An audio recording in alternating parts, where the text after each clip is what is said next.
So in this video I'm going to talk about the single slit diffraction. So in previous video I talked about the diffraction and I also differentiated the Fraunhofer diffraction from Fresnel diffraction. So now this is for practical cases we take the Fraunhofer diffraction, in which the source of light is very far from the slits or from the objects, and also the screen is very far from the object or slits. So here we have source of light S, and the light is incident on this slit. Since this source is very far from this slit, therefore the rays which are incident on this slit, so these rays will be nearly parallel to each other. So this is our one assumption, and the second is screen is very far from here. So when light is incident on this slit, so this slit, let's say this slit have a width of A, so each point on this slit will act as a secondary source of light, since we know this from Huygens principle. So each point on this slit, so there are infinite points that are acting now as a secondary source of light. So we take a one particular point P naught on the screen, and this is the central point on the slits. So this is the center of the slits. So obviously there will be a maximum because it lies at the center, so the rays which are reaching here and there, and similarly if you take a very small distance above here and also here, so they will have zero path difference, so there should be a maximum. So first thing is that in single slit diffraction, at the center of the screen you will see a maximum. And now what is the width of this maximum? So we will talk about this later. Now we are going to find the position of first minima. Since you know that the diffraction pattern is something like this. So this is maxima, and then there should be a minima, and then there should be a maximum. So if I find the position of first minimum, then I can estimate the width of this central maximum. So this is slit whose width is A. Now I take a particular point P1 on the screen. So now assume that the one ray that reaches from this point, from the above point of slit, and the other ray that is originating from this central point and it is reaching at this point P. So I have divided the slits into two portions. So this is one portion and this is other portion. So obviously this is A by 2 and this is also A by 2. So let's say this upper ray covers a distance of R1 and this lower ray covers a distance of R2. So obviously this point is above, is R, in other words it is close to this upper ray. So this ray, the lower ray, will have to cover more distance. So this is obvious. So R1 is less than R2. So if I draw a perpendicular in such a way that after this distance, these two distances R1 and R2 are equal, so I can say that R2 is equal to R1 plus delta.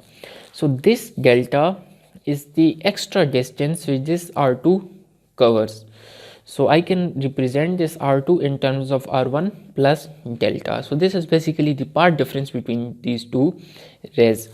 So if I take a ray that is passing through the center of this lens, this converging lens, so the angle which this ray makes with the horizontal is theta, and since you know that the angle between two lines is equal to the angle between their normals, so this should also be theta. So obviously this is A by 2, this is delta, and this is theta. So you can find, using the trigonometry from this triangle, you can find that this part difference is equal to A by 2 sine theta. So now we have found this path difference. So if you know from Young's double slit experiment, so if the path difference between two waves is a half integral multiple of wavelength, then there should be a minimum. So I want to find the position of first minima, so I put this condition. So if this path difference is lambda by 2, then there should be first minimum. So this 2 cancel and we have A sine theta is equal to lambda, or we can say here sine theta is equal to lambda by A, or theta is equal to sine inverse of lambda by A. So this gives me the position, the angular position of first minima. So from these two rays, I found that there should be a minimum if this condition is satisfied. And similarly, if I take a point here, so there will be a corresponding point here, so they will destructively interfere. But what about this portion? So similarly, a ray will be coming from here and it will be reaching at this point P, and they will have the same situation just like the above. So if I find the path difference between these two, so there should be, let's say, delta prime, and this will be equal to a by 2 sine theta. So same situation is here. So all those rays that are going from these lower portion, they will be destructively interfering with each other. So therefore there is a minimum. And now for the second minimum, so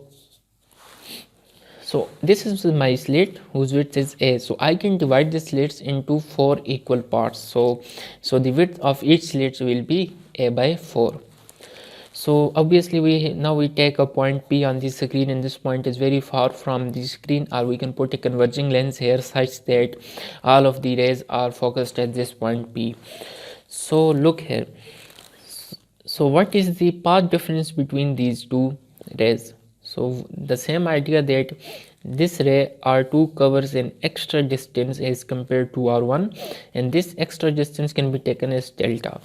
So you can find this distance, which is obviously a by 4, this length into sine theta. So the path difference between these two rays is a by 4 into sine theta. So for a minimum, this should be equal to lambda by 2, half integral multiple of wavelength.